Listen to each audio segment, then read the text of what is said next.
Praise the Lord. Hallelujah. আশা কৰোঁ আপোনালোক সকলো ভালে আছে। আহক আজি এটা বিষয় লৈ আলোচনা কৰিম। পদটো লৈছোঁ বাইবেলৰ শাস্ত্ৰ 5 কৰ্ম 1:8 পদ। Acts chapter 1 verse 8 মই আপোনালোকৰ আগত মই পঢ়ি দিব বিচাৰিছোঁ। ইয়াত লিখা আছে, But ye shall receive power after that the Holy Ghost is come upon you, and ye shall be witness unto me both in Jerusalem and in all Judea and in Samaria and unto the uttermost part of the earth. এই বাইকৰ পৰা আমালোকে একটা main আমালোকে জানিব পৰা বা বুজিবলগীয়া আছে। এইটো হৈছে যেতিয়া নেকি সেই পবিত্ৰ আত্মাটো আহিব, শক্তিটো যেতিয়া আমালোকে পাম, সেই শক্তি পোৱাৰ পাছত মোৰ সাক্ষী দিব লাগে বুলি ইয়াত বাইকত লিখা আছে। You shall be witness unto me, মানে ঈশ্বৰৰ সাক্ষীটো আমি দিব লাগে পবিত্ৰ আত্মা পোৱাৰ পাছত। Praise the lord. আমালোকে সাক্ষী বুলি কৈছে, উইটনেছ বুলি লিখা আছে বাইকত। উইটনেছ এতিয়া আপুনি দিব কেনেকুৱা? পৃথিৱী যদি চাব যায়, আপুনি যদি কোৰ্টত যদি আদালতত ন্যায় আদালতত যদি আমালোকে চাওঁ, কোৰ্টত সাক্ষীজন প্ৰত্যেকবাৰ এটা কথাই ৰিপিট কৰি থাকিব। আজি এটা ক'লে বেলেগ, কাইলৈ এটা ক'লে বেলেগ, এনেকুৱা নহয়। সাক্ষীজন প্ৰত্যেকবাৰ একেটা কথাই যিটো নেকি কৈছিলে প্ৰথমত, সেই প্ৰথমত কোৱা কথাটোৱে ৰিপিট কৰি থাকিব। আচল সাক্ষীজন। আৰু আচল সাক্ষীজন কোনজন হ'ব পাৰে যদি আমালোকে চাওঁ, সেই সাক্ষীজন যোনেই নহওক কিয়, সেই সাক্ষীজন সেই যিজনৰ ওপৰত সাক্ষী দিব যাব, সেই মানুহজনৰ যিকোনো ঘটনা হৈ গৈছে, ভালকৈ সেই মানুহজনৰ ঘটনা বা ষ্টৰিটো ভালকৈ জনা বুজা হ'ব লাগিব। এনে নহয় কিবা কাৰোবাৰ এজন যেনে মোৰ যেনে কোনোবা এজন সাক্ষী দিব গ'ল মোৰ বিষয়ে, যদি মোৰ বিষয়ে একোৱে নাজানে সাক্ষী কেনেকুৱা দিব? এই ৰিয়েল উইটনেছ, আচল যদি উইটনেছটো সেই মানুহৰ কি কেছ বা কি হৈছিলে ঘটনাখিনি গোটেই ভাল বিতংভাৱে জনাৰ পাছতে সাক্ষী দিবলৈ যায়। তো আহক এই বাক্যটি আমালোকে এটাই বুজিবলগীয়া আছে। ঈশ্বৰৰ সাক্ষী যেতিয়া আমালোকে দিব লাগে বুলি শাস্ত্ৰৰ দ্বাৰা আমালোকে পাইছোঁ।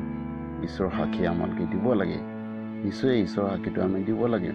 ঈশ্বৰ আমাক কেনেকুৱা মৰম কৰিলে, আমাৰ প্ৰথমত আমাৰ জীৱন যাপন কেনেকুৱা আছিলে, বা ঈশ্বৰক পোৱাৰ পাছত আমাৰ জীৱন যাপন কেনেকুৱা হ'ল, কেনেকুৱা আমালোকে আগবাঢ়িলোঁ, ঈশ্বৰে আমাৰ জীৱনত কিটো ভাল কৰিলে, সেইখিনি হৈছে সাক্ষী আমালোকে দিব লাগে। কিন্তু এইখিনি দিবলৈ যাওঁতে, ঈশ্বৰৰ সাক্ষীটো আমাক দিবলৈ যাওঁতে ধ্যান দিব, প্ৰথমত 1 নম্বৰত হৈছে আমি ঈশ্বৰৰ বিষয়ে বা ঈশ্বৰৰ বিষয়ে ভালদৰে আমালোকে জানি নিজে বুজি ল'ব লাগে। যদি আমি নিজে ভালকৈ জানি বুজি নলওঁ, আমি আনক কোৱাটো অলপ অসুবিধা হ'ব। কাৰণ ঈশ্বৰৰ বাক্য আমালোকে নিজে জনাৰ পাছতে আনজনক ক'লে, তেতিয়া আমি যিকোনো কথা ক'লেও সেইটো গ্ৰাহ্য হ'ব। সেইকাৰণে এই বাক্যৰ দ্বাৰা আমালোকে বুজিব লাগে যে ঈশ্বৰৰ কথাখিনি আমি নিজে প্ৰথমত বুজি লওঁ। যদি আমি নিজে ভালকৈ যদি নুবুজোঁ আৰু আনক যদি আমালোকে সাক্ষী দিবলৈ যাওঁ, আজি এটা ওলাব, কাইলৈ বেলেগ এটা ওলাব। বিভিন্ন সমস্যা সন্মুখীন আমালোকে হ'বলগীয়া হৈ যাব। কাৰণ সাক্ষীজন যেতিয়া কোৰ্টত আজি এটা ক'লে, কাইলৈ এটা বেলেগ এটা ক'লে, সেইজনক সাক্ষী বুলি গ্ৰাণ্ট কৰা নহয়, মানি লোৱা নহয়। কাৰণ সাক্ষীজন সদায় প্ৰথমত যিটো নেকি বাক্য কৈছিলোঁ, প্ৰথমত যিখিনি নেকি চেণ্টেঞ্চ বা প্ৰথম যিটো নেকি ষ্টেটমেণ্ট, প্ৰথম যিখিনি কথাষাৰ কৈছিলে, সেই কথাষাৰে যেবাৰেই নুসুধক কিয়, লাগিলে 100 বাৰ নুসুধক কিয়, সেইকেইটা উত্তৰ দি থাকিব। তো আমালোকৰ জীৱনত সাক্ষী নিদিয়াৰ আগত ঈশ্বৰৰ বিষয়ে আহক আমালোকে প্ৰত্যেকে ভালদৰে জানি বুজি লওঁ।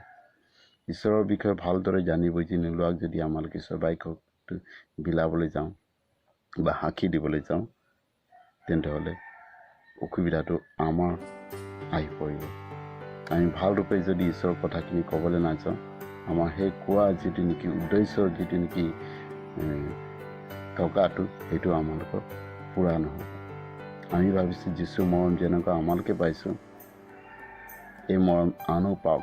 যিটো নেকি বাক্য আমালোকে বিলাবলৈ যাওঁ, এই যীশুৰ বাক্য, যীশুৰ যিটো নেকি কাহিনী বা যীশুৰ নেকি তাৰ গোটেইখিনি, কিয় যীশু খ্ৰীষ্টই পৃথিৱীলৈ আহিলে, আমাৰ পাপৰ কাৰণে আহিলে নে বেলেগ এজনৰ কাৰণে আহিলে, এই গোটেইখিনি যীশুৰ কথা যদি আমি প্ৰথমে নিজে ভালকৈ জানি বুজি নলওঁ, তেনে আনক কোৱাটো একেবাৰে অসুবিধা এটা হ'ব। সেইটো কাৰণে মোৰ এই বাক্যত আমালোকে এটাই বুজিব লাগে, সাক্ষী দিবলৈ যিটো নেকি উল্লেখ এটা আছে। আহক আমালোকে ঈশ্বৰৰ বাক্য ভালদৰে জানি বুজি লওঁ, তাৰপাছত আমালোকে ঈশ্বৰৰ সাক্ষীখিনি আমালোকে দিবলৈ ওলাই যাওঁ। আশা কৰোঁ এই চমু বাক্যত আপোনালোকে নিশ্চয় কিবা এটা উপকৃত হৈছে বা বুজিছে বুলি মই বিশ্বাস আশা কৰি আছোঁ। তেন্তে আজি ভিডিঅ'টো ইমানতে মই শেষ কৰি আছোঁ। ঈশ্বৰে আপোনালোকক সকলোকে ভালে ৰাখক। ঈশ্বৰৰ আশীৰ্বাদ হওক। Praise the lord.